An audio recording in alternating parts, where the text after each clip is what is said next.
What is up, guys? Lord Nick here, bringing you another Flesh and Blood related video. In this video, guys, we're going to be going over my most recent list for Levia. I call it Face is the Place in case you want to look it up. The link will be in the video below. And this list is focused on making an aggressive variant of the Zero Blood Debt archetype. The No Blood Debt archetype, for those who don't understand, generally does exactly that. You focus on very limited blood debt cards in your deck to minimize your chances of ever having blood debt done. Generally, they are running three of the 7 attack, cost 2, banish 3 card. I can't think of the name of it offhand because my brain just decided to not work anymore for that one. But in its place, I'm running extra copies. I'm running 9 copies of Deadwood Rumbler as my only blood debt card in the list. And the biggest reason is there's even more consistency of never having any blood debt go off unless your opponent forces you to banish one. Because this card only has the option to banish off of if you've discarded a card with 6 or more attack, and you get to choose what you banish. So you can either banish one of your cards if you want, or you could be banishing stuff out of your opponent's graveyard to prevent recursive abilities of theirs. So I think this card is going to be very staple oriented in this next set. Biggest reasons coming out is going to be Fae, the Phoenix Flames coming out for Dromai and Fae is going to be very huge. I think coming in this next set, a lot of people are at least early on going to be testing both of those and seeing how powerful they are. After playing against a friend of mine's preliminary build of Fae and not having deck tech for it, I think that it's going to be kind of nasty, the potential turns that they can have when they can consistently do 14, 15-point turns right out of the gate. And they can keep doing those as long as they have go again. So we'll see a lot more prevalence of Oldhim as well. And Oldhim, generally, there are a lot of lists that like to run 1 copy of Remembrance in there. And so getting rid of a lot of the value cards that could be bad cards versus you, so that they can't remembrance them back, is actually very, very impactful. So I think Deadwood is going to be a very, very meaningful card, and thus I decided to build a list with that kind of concept. On top of that, when I was running Deadwood, I was like, okay, I could just run the normal variant, which just runs a ton of non-attacks in there, which mean my chances of hitting a non-attack action or a defense reaction or something like that is actually somewhat high, and it could ruin my chances of making sure the Deadwood gets a banish off. And so with that in mind, I decided to look around at other cards that like me discarding 6 attack cards. Massacre is one of those such cards. Massacre is a very odd card for many people in its regards because it requires it to be discarded as a pay cost. So it has to have the words as an additional cost, discard a card, and it has to be an attack action for you to intimidate off of it being discarded. But the other half of Massacre is actually super impactful. It is a 3 cost, basically in this deck, it's a 3 cost 8 attack with Intimidate, which is super impactful because we're playing a 3 cost 7 attack Intimidate. So having basically 3 more copies of Smash Instinct Red, yes, I have to do something to discard beforehand, but in many cases, I'm rolling Scab Skins every turn either way with every list of Levia and Rhinar that I've played. You like to roll Scab Skins a lot. Same thing in this deck, and I don't always have to because I have Pulping and Wild Rides to give me more go again options as well. So this deck's difference than in some of the other non-blood debt lists is that I do have 18 no block cards, so I am not going to be blocking out. Instead, we're going face, as per the name, face is the place. We're just going to keep attacking and attacking and attacking and hoping that our opponent is on the defensive and has to just keep dealing with our constant barrage of attacks.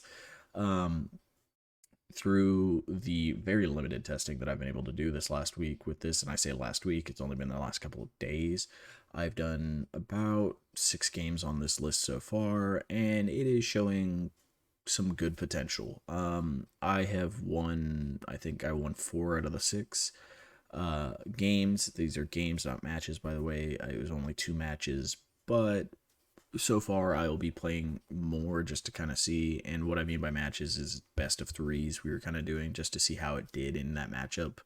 One of them was Bolton, and the other matchup was against a Fey deck, and it actually did really well. Fey, however you want to say it. I did really well into it because the Deadwoods were very impactful. If I got to start off first and I got to start with a Deadwood and I hit with the Deadwood, I take out that Phoenix Flame they start with, and that slows them down astronomically. Um, and that just allowed me to get a lot of pressure in. That's a deck that doesn't want to block. We don't want to block. They're coming in for like 12 damage, 14 damage across 7 cards. We're coming in for 14 damage across 2 ginormous cards. And oftentimes, we're not taxing their hand, but we are stopping their yard, which is kind of important because they like having Phoenix Flames there to get them back and be able to do things with them. So if we're constantly banishing those Phoenix Flames, if all 3 of them are gone, a huge power point in that deck is gone. Um, so then when we're looking at the rest of this deck, we have our Bear Fangs, which are just a 2-drop for 8. We have about, I believe it's 43 6-attack cards in this deck. So the chances of Bear Fangs actually getting that +2 is pretty high. So it's a 2-cost 8 attack. It's another swing big with no downside of them getting a potential of a Quicken token. It's not that huge a deal. I mean, the trade-off is we don't get to block. But like I said, we're going face. We're not blocking. We're blocking when we have to. We're not blocking before then. We have Pulpings, which are pretty standard card in a lot of lists. Draw, discard. If it's 6 or more attack, it gains Dominate. If it's not blocked by 2 or more non-equipment cards, you have Go Again. So this card again is another Go Again option, much like Wild Ride, which does it as well. Difference is this has Dominate, so it can also see play in the late game for us to close out a game. Predatory Assault, if you've discarded a 6 or more attack, the turn that you decided to play this, it gains Dominate. So we have 2 Dominate options here. We have some blues to help us get that Dominate in the late game. Pretty awesome there. Then we're running kind of the standard brute stuff. We have the smashes, red and yellows. We have Beast Withins, the Blood Rush Bellows, Swing Bigs. We do have the blue smashes, and the reason for that is because late game with a barraging beatdown, this is another good closer option. It's got an awkward number breakpoint on it. It blocks 3. It's a blue. And its attack, if we really have nothing else that we can do, instead of just drawing all just buff spells, we have a chance to draw an attack now as well, which can also help give us the tempo to go through with it. We have 1 unmovable yellow. This is the one card that's kind of an iffy card. I've been liking it because the meta I play against has a lot of attacks, so just having this 1 D-react in the main's not that bad. You can opt to move this to the sideboard for the Reckless Swing instead if you really want. And if you do that, I would recommend not having this in the sideboard, for instance. Instead, I would change it to maybe Arcane Lantern if your meta has a lot more arcane damage dealers. Into our blues, we have a High Roller as a single copy. I really just didn't have another single copy card that I wanted to run. Maybe Energy Potion fills a slot, but having another block 3 that can intimidate later is pretty useful. There could be potentials for 3 copies of this, but you'd be cutting one of these cards over here for that. So if you find that this card, you like rolling dice and you roll a lot of 6s, it might be better to have this more than 2 of the barraging. But for now, I'd kind of keep it this way. I just like it as a 1 of. I needed room for Soul Harvest, which just meant we couldn't have a 2 of. So that's just essentially that. Soul Harvest is here because it's a 6 attack, blocks 3. Basically, that's the only reason. You can play it late game if you have a lot of Deadwoods and come in for 12 as a late game finisher potentially. But it's very rare you're ever going to be doing that. But you could do it potentially, like I said.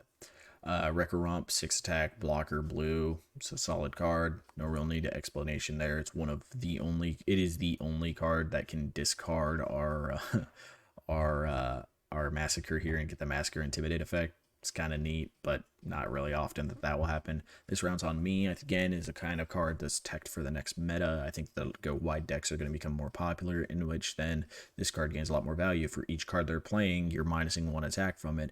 Against Fi, they have a lot of 1 attack cards to add in chip value in there. Same kind of thing happens whenever you're going against the other ninja matchups. You don't have to worry about their Kodachis now. Their Kodachis don't do any damage. So you're kind of safe. Like, this card is going to be really good in this next meta. On top of that, if you pitch a blue to play it, you get 2 resources and you redraw a card for playing this card. So you basically have a 3-card hand with 2 resources out, and you get the added effect that your opponent's next turn just is prevented up to at bare minimum 1 damage if they attack. This is pretty nice. With how limited our block options are, this card is a must-have in this list. Primeval Bellow is the last blue we're going to kind of talk about here. You discard a card as an additional cost of playing Primeval Bellow, and your next brute attack gets +3. So the big reason I really like this card, one, we are doing a lot of discard synergy in this deck with like Beast Withins, Massacres, and all types of other things that like discarding. On top of that, this is brute attack, which means our club or claws are also going to get the buff from it. So you could play Primeval Bellow and discard a card. So your claws are in, you go in, your first claw's coming in for 6, your second claw's coming in for 3. That's a 9-point turn on just claws, and that's not bad. We're actually kind of okay with that. The other option is to do this into one of our 2 other cards of Predatory Assault or Pulping, and hopefully it's Predatory Assault, and then it's a 9 dominate finisher, or into Pulping, which is a 9 potential dominate with Go Again. Again, these are just kind of our finisher cards to a degree. With this card really helps finish that finisher off, so you kind of want to pitch this and 1 Predatory Assault together so that we get into our second rotation. We can do it. For those that are concerned about second rotations, this deck goes to it really, really fast, and that's because we have more than 9. We have all 18 of our no blocks all also draw and discard a card. So we're going to be going through our deck really, really fast, which means we can set up for a second rotation and have our finishers in line pretty early on to finish off our opponent. As for equipment, we're running kind of the standard equipment nowadays. I prefer Findalls, and as you can see, there's no Carrion Husk, and a big reason is this is the no Blood Debt list, so we have no real way of turning Blood Debt off, which means Carrion Husk, to have value, has to block all 6, and then that gives us 6 turns of taking 1 damage, so we're trickling out the damage we blocked for that many turns. So however much damage you block with a Carrion Husk, you have that many turns before you've lost value with this card. So that being the case, there's no real way to turning Blood Debt off unless I want to Deadwood one of my own cards, which I could do potentially, but I don't really see a need for doing that. I mean, with us having 9 potential ways of banishing, you could potentially do that, and I could see you doing that. If you prefer the Husk, you can do that. I found that I like Tunic better, and the only reason I like Tunic better is that extra 1 resource every now and then has come in massive handy for finishing off some awkward hand numbers. If we have like 2 reds and we only have 2 reds in hand and I have 3 on there, I can at least pitch a red, swing club, arsenal card, start setting up for another potential turn. And then as for the rest of the equipment, Gamblers, Scab Skins kind of always go together. Club is my main weapon. I feel like more matchups I like Club in this deck, but there are a couple of matchups where Claws become very good. Both are very good options here, because we're discarding so much. Club is almost always a swing 5, and Claws you can almost always just go 4 for 6, which isn't terrible. Isn't great either, but it isn't terrible. Skullhorn is just a really great piece of equipment. Most decks are running Skullhorn as one of their headpieces. I don't have a skull cap, thus why there's not a skull cap in the side here. But I've also kind of found that with this particular list, Skullhorn gets used for its action pretty often, where I will destroy it, discard a card, draw another card, or draw a card, discard a card, because it turns on basically a lot of our discard synergies in this deck. If we go into our sideboard, we have Arc Smash for anything that's going to be using a lot of items. Predominantly, that's going to be Dash. You might see that being pulled in for Wizards, just because Wizards generally are running, or at least Kanos are running a lot of items on the side as well now, so it's kind of nice to force them to either have to use them or lose them.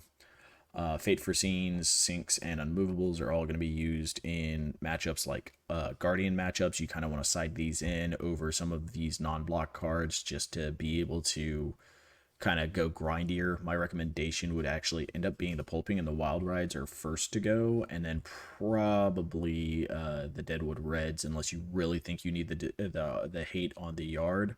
And the only reason we keep the Bear Fangs is because they cost 2, so it's more easily with a 2-card hand to get it off. But You're kind of moving those in with the matchups that you got to go a little grindier for. So this is going to be more akin to the normal blood debt, the no blood debt lists. Difference is we have quite a few still like potentials for big turns that you can set up for, and you're just going to use these to buy you time to set up for blood rush turns to have too much damage coming over the top to make them have an off turn so that you can then get the tempo again. Um, we've already kind of talked about claws, Goliath Gauntlet. You're really only going to be subbing in if you feel like there's matchups that you get really down to the wire in, and you're not going to be rolling a lot of scab skins, in which then if you're coming down to the wire with them, the more consistent route of closing out a game is going to add in that extra 2 damage to one of your 2 dominate cards here. You know, going 9 to 11 dominate is pretty huge. Even just 8 dominate's pretty huge. So there's a couple of things for that. Reckless Swing comes in occasionally if you feel like you needed a bit more blue. Like I said, unmovable yellow can get moved. My current matchups in my area, I like unmovable yellow main and reckless on the side. Just kind of opting into those depending on what I need to block. Or if I need more pitch value. So this is kind of just 2 cards that are being tested right now. Those are the 2 most likely to be switched out for something else. You have Null Runes, obviously, for arcane damage, heavy decks. And that's kind of the gist of the deck. The main matchups, like I said, that you want to side in these are going to be Guardians or anything that's going to be going long. So if you're going against potentially a Prism that's just doing a lot of Phantasm attacks and not so much of the building up a lot of their spectral shields, this might be the option, but you'd have to kind of know that ahead of time. So it's going to be a little bit more difficult for judging it in that type of situation. But for all Guardian matchups, I recommend going kind of grindier. And then for the arcane matchups, of course, Null Runes, and that's about it, guys. I mean, I feel like this deck is pretty straightforward. It is kind of an aggro list. This is I mean, it's called Faces the Place because of an old joke in Hearthstone about schmorking your opponent. And does schmork go for the minions? No, schmork goes face. So you just always attack face. You never attack your opponent's stuff. You always attack face. It's so funny. It's a funny old joke, and so I just kind of felt like this list kind of embodied that aspect of it, and hopefully you guys find this list good and insightful. If you guys liked the list, let me know below in the comments, or let me know on Discord. You can find me as Lord Nick in the Levia's Mains Discord, or let me know on the list itself, like leave comments there and say like, hey, could we try this or something like that. I love hearing feedback. I love having bounce back, and I love kind of working with people to building out better and cooler decks. Note, I know that this is a completely different route than most of the other ones, and some people will be asking, what about Command and Conquers or some of those other cards? I generally leave cards out that I cannot playtest. So currently I don't own CNCs, I don't own Enlightened Strikes, I actually used to own Art of Wars. I sold them because I was getting very frustrated with the duality of the card of just like, yeah, if I run this in a mid-range deck that has some defensive options, well, then my luck being the way that it is, I happen to draw those defensive options whenever I banish with the Art of War, which is super annoying. But if you guys have any questions or you have any suggestions, please leave them below, hit me up, and I hope to see you guys in the next video, and until then, have yourselves a wonderful day. Bye, guys.